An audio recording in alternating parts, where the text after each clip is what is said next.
Hi there, I'm meteorologist Robert Spetta. Let's talk about our Typhoon Mawar, of course known as Betty here in the Philippines.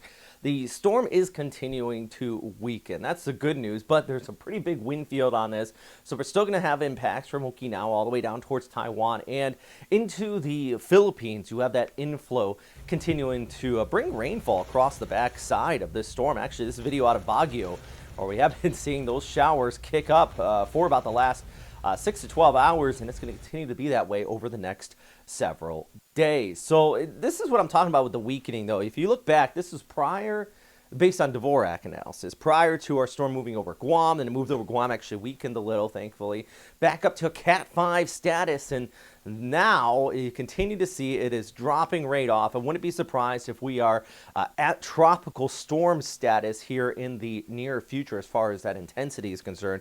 But like I said, we're still going to see tropical storm strength conditions in Okinawa. I'd be very surprised if you go to your core conditions as well. Max wind sustained probably going to be around 30 to 40 knots. Enough to, be very unpleasant, maybe knock down some tree limbs and things like that. But I've seen a few people, which is fine. They were asking, do I need the sandbags? Do I need to board up if you're in the southern Japanese islands here? And it's, no, the island is built for super typhoons. Tropical storm strength conditions, you just stay inside, you wait for it to pass, you be safe, you be smart. If you remember back, actually, and I'm just going to go on a quick story real quick. Typhoon Finfun, 3 airmen were lost when they went out to take pictures of the waves and they got swept away. It was a very tragic thing back in 2014 here on Okinawa. And it just goes to show, you don't need the most powerful storm system to cause significant impacts here. You just make sure you're inside, you're safe, and you're being smart with this as this moves off towards north. That dry air inflow, though, is going to continue to cause it to weaken. Like I mentioned, by the time it gets out here, it is going to be a much less powerful storm, but still enough power to have some impacts here if you're outside at the beach or down tree limbs, things like that. Plus, just persistency. It's going to be rather annoying. I can tell you that. But not anything that's going to cause significant damage. And you're probably not going to go through those cores. Taking a look, I mentioned those waves. Boy, they're going to be massive out there. Also, rip current risk. Just stay out of the water, guys, as this moves away. All right, let's go back to the bigger picture. I want to talk about the Philippines because, yeah, this storm's going to be moving over towards Okinawa Thursday, Friday, and into Saturday. But you still have that inflow. Look at that tail that's just set up.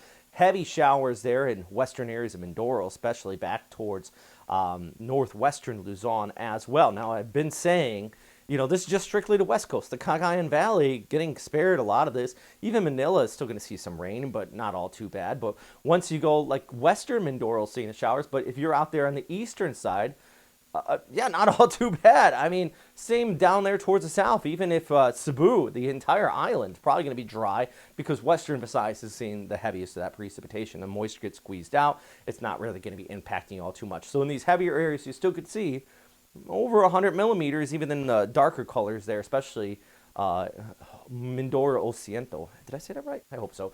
You're seeing some spots. It continues to remain persistent.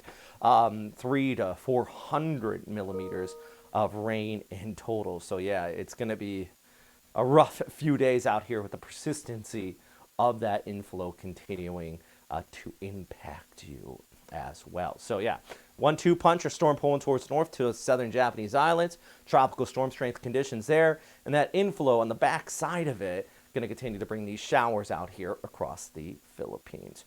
Anyways, that's a look at what's happening out here today. I'm going to have more updates here on your Wednesday morning, breaking down this storm system, and there'll be separate videos. So for Okinawa and the Philippines. So something to look forward to here. But I'm able to make these videos for you. Remember, I'm in my spare bedroom. That's the reason why I need to get better lighting. The green screen's a little off here. I'm in my spare bedroom, though, and that's where I have my studio for these updates. But they are possible, one, for all you that continue to support this channel by hitting that like and subscribe, and I should say, our Patreon members and those who've donated on PayPal or just joining here on the YouTube channel.